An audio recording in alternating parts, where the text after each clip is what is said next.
एक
मिनिट साहेब, आम्हाला फक्त 1 मिनिटाची माहिती आहे. डॉक्टर वाचवण्यासाठी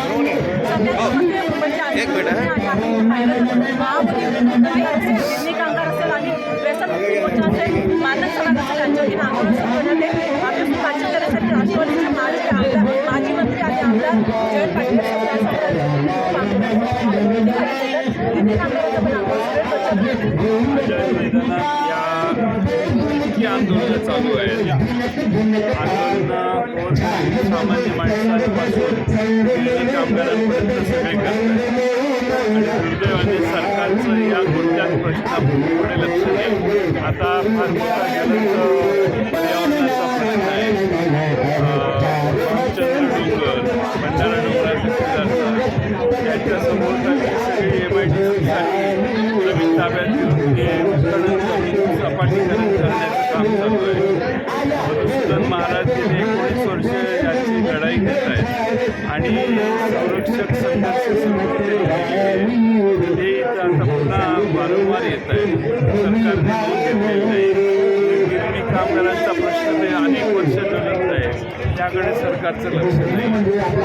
तर इथं जे समाजात फिरल्यावर कळेल की समाजात खाली किती अस्वस्थता आहे आणि खाली तळागाळातला माणूस किती अस्वस्थ झालेला आहे हे या आझाद मैदानातल्या या आंदोलनावर दिसलं. अधिवेशन चालू आहे. गिरणी कामगारांचा मुद्दा असेल, तिसरी पिढी आहे, त्यांना मुंबईत फिरायला कशा प्रकारे आपण